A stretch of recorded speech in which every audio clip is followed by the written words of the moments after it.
Најголемиот дел од Европа е под некакво ниво на предупредување поради топлотниот бран кој го зафати континентот и кој се очекува да ги собори рекордите за највисоки температури во овој период од годината, особено во западните и јужните делови на стариот континент. Пиринејскиот полуостров веќе го забележа најтоплиот јуни откако се води статистика во Португалија и Шпанија.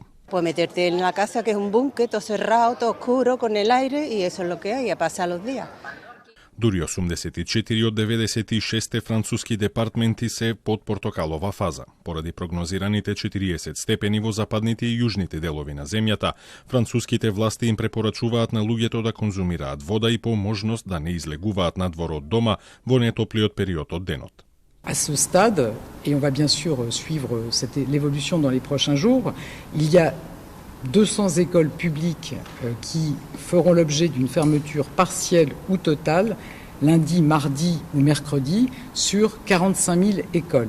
Donc ça montre que le travail de coordination se passe bien et on va être vigilant pour que ça reste le cas.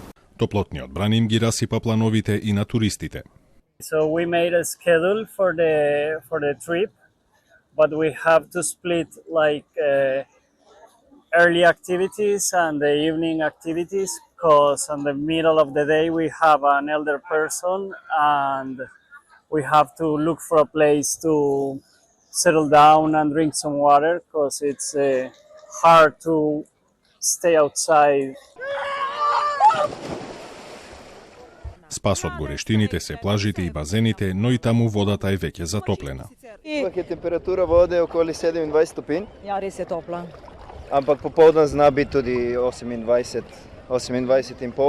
Таму каде што нема плажи, сенката и течностите стануваат уште поважни. Het beste is zoveel mogelijk in de schaduw en op tijd drinken. Op tijd een biertje. Dat is niet wat ze bedoelen, hè, met drinken. Ja, maar dat is meestal zo 's avonds. За разлика од Европа, температурите на Балканскиот полуостров последниве 2 дена опаднаа за неколку степени, но се прогнозира нивно повторно искачување во следните неколку денови.